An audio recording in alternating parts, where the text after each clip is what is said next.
আসসালামু আলাইকুম প্রিয় শিক্ষার্থী বন্ধুরা। আজকের ভিডিওতে আমরা নবম দশম শ্রেণীর সাধারণ গণিত বইয়ের অধ্যায় 12.1-এর 3 নম্বর লেকচারটি করব। এর আগের দুটো ভিডিওতে আমরা এই অধ্যায়ের 1 থেকে 6 নম্বর অঙ্ক পর্যন্ত সমাধান করেছিলাম। আজকের ভিডিওতে আমরা 7 থেকে 10 নম্বর অঙ্ক পর্যন্ত এই 4টি অঙ্ক আমরা ধারাবাহিকভাবে সমাধান করব। তো আমাদের অঙ্কে বলা আছে হচ্ছে নিচের সরল সহ সমীকরণগুলো সামঞ্জস্য অসামঞ্জস্য, পরস্পর নির্ভরশীল অনির্ভরশীল কিনা যুক্তি সহ উল্লেখ করো এবং এগুলোর সমাধানের সংখ্যা নির্দেশ করো। তো আমাদের দুই রেখার সমীকরণ দেওয়া আছে, এই সমীকরণগুলো আমাদের এখানে উপরে শর্ত দেওয়া আছে, এই শর্ত আমাদের যুক্তি সহ উল্লেখ করতে বলছে।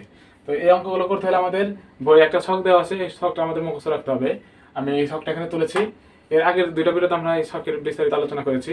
আজকে আমরা শুধু প্রাথমিক ধারণাটা নিব। আমাদের দুইটা সমীকরণ দেওয়া থাকলে এই দুইটা সমীকরণের, যেমন এখানে আছে দুইটা সমীকরণ a1x plus b1y equal c1, a2x plus b2y equal c2। তো এই দুইটা সমীকরণের সহগ এবং ধ্রুবক পদের তুলনা আমরা করব।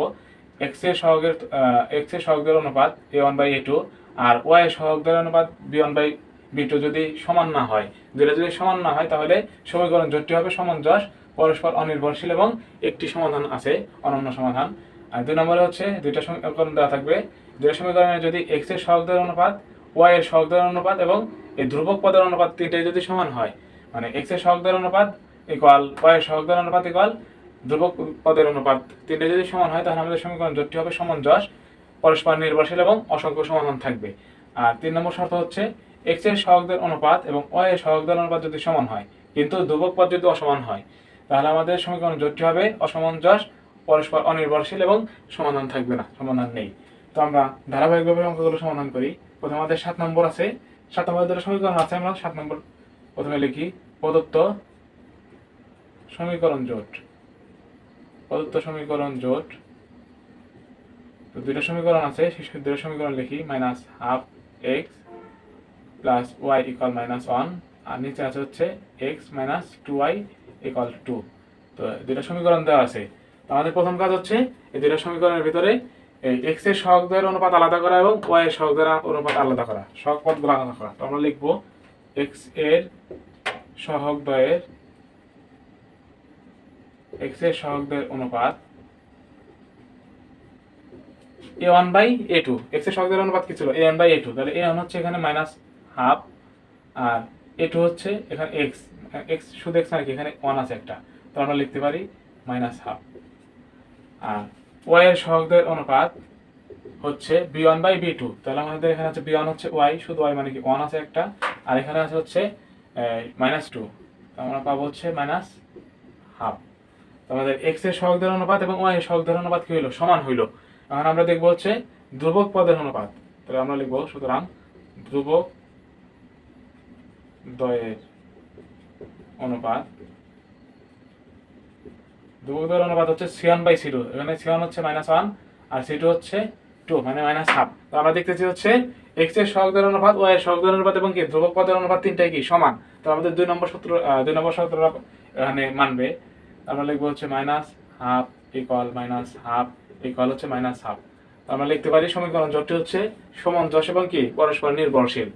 আমরা সমাধান লিখব হচ্ছে সমীকরণ জোটটি সামঞ্জস্য ও পরস্পর নির্ভরশীল এবং কি সমীকরণ জোটটির অসংখ্য সমাধান আছে, অসংখ্য সমাধান আছে। এই ছিল আমাদের হচ্ছে 7 নম্বর অঙ্ক।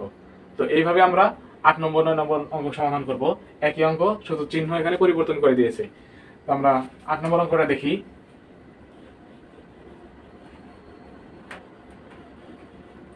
8 নম্বর অঙ্ক হচ্ছে এই -12 into x minus y equal 0 আর এখানে আছে হচ্ছে x minus 2y equal 0। দুইটা সমীকরণ দেওয়া আছে। তারপরে লিখবো প্রথমে লিখবো আমরা প্রদত্ত সমীকরণ জোট, দুইটা সমীকরণ উঠাবো। এরপরে কাজ হচ্ছে আমাদের x এর সহগের অনুপাত আলাদা করা। আমরা x এর সহগের অনুপাত আলাদা করি। আমরা পাবো হচ্ছে a1/a2। এখন a1 হচ্ছে -12 আর a2 হচ্ছে 1। আমরা লিখতে পারি হচ্ছে -12। এরপর লিখবো আমরা y এর সহগের অনুপাত। এখানে y এর সহগের অনুপাত হচ্ছে -1/-2। যেহেতু y এর আগে মাইনাস আছে আর y রাখা আছে, তাহলে এখানে আমরা সহগ হচ্ছে 1 1 ধরলাম লিখলাম, তাহলে -1 আর নিচে হচ্ছে -2, মাইনাস মাইনাস হয় প্লাস, আমরা পাবো হচ্ছে প্লাস হাফ। আমাদের দেখা যাচ্ছে হচ্ছে x এর সহগ দ্বারা অনুপাত এবং y এর সহগ দ্বারা অনুপাত কি সমান নয়, আমাদের আর ধ্রুবকদের অনুপাত দেখার দরকার নাই। আমরা প্রথম সমীকরণ প্রথম শর্তটা লিখে দিব, এখানে লিখবো আমরা, সুতরাং -1/2 is not equal to half, মানে হচ্ছে x এর সহগ দ্বারা অনুপাত এবং y এর সহগ দ্বারা অনুপাত কি নয়, সমান নয়। তো আমাদের সমীকরণ জোটটি হবে সমঞ্জস এবং পরস্পর অনির্ভরশীল এবং কি একটি সমাধান থাকবে, একটি অনন্য সমাধান থাকবে এই অঙ্কে। তো এইটাই ছিল আমাদের 8 নম্বর অঙ্ক। এখন আমরা 9 নম্বর অঙ্কটা দেখবো। খুবই সহজ অঙ্কগুলো, একটা ভালো মতো বুঝলে আমরা কি অঙ্কগুলো করতে পারবো, আর ছকটা আমাদের মুখস্থ রাখতে হবে অবশ্যই। আমাদের 9 নম্বর অঙ্কে আছে হচ্ছে -1/2 into x plus y equal -1, আর এখানে আছে হচ্ছে x plus y equal হচ্ছে 5। দুইটা সমীকরণ দেওয়া আছে, আমরা প্রথমে লিখলাম প্রদত্ত সমীকরণ জোট, সমীকরণ দুটো উঠাইলাম। এখন আমাদের কাজ হচ্ছে x এর সহগ দ্বারা অনুপাত আলাদা করা। আমাদের x এর সহগ দ্বারা অনুপাত হচ্ছে a1/a2, তাহলে এখানে আছে হচ্ছে হাফ আর নিচে আছে 1, আমরা পাবো হচ্ছে -1/2। আর y এর সহগ দ্বারা অনুপাত হচ্ছে এই 1/1, তাহলে আমাদের হচ্ছে 1। তো দেখা যাচ্ছে যে আমাদের x এর সহগ দ্বারা অনুপাত এবং কি y এর সহগ দ্বারা অনুপাত কি সমান নয়, তাহলে আমরা এখানে লিখে দিব যে -1/2 ইজ নট ইকুয়াল টু 1। যেহেতু আমাদের সমান নয়, তাহলে আমাদের সমীকরণ জোটটি হবে সমঞ্জস, পরস্পর অনির্ভরশীল এবং কি একটি মাত্র অনন্য সমাধান থাকবে।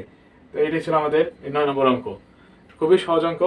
তো আমরা এখন 10 নম্বর অঙ্কটা সমাধান করব। 10 নম্বর অঙ্কটাও অনেক সহজ। তো 10 নম্বর অঙ্কের যে সমীকরণ দুটো দেওয়া আছে আমরা প্রথমে লিখি। সমীকরণ জোটটি হচ্ছে ax - cy = 0, আর 2 নম্বর সমীকরণ হচ্ছে cx - ay = c² - a²। তো আমরা সমীকরণ জোটটি লিখলাম। এখন আমাদের কাজ হচ্ছে x এর সহগ দ্বারা অনুপাতটা আলাদা করা। তো x এর সহগ দ্বারা অনুপাত হবে এখানে, x এর সহগ এখানে a1 আছে হচ্ছে a, আর a2 তে আছে হচ্ছে c। তাহলে x এর সহগ দ্বারা অনুপাত হচ্ছে a/c, আর y এর সহগ দ্বারা অনুপাত আছে হচ্ছে এই -c আর হচ্ছে -a।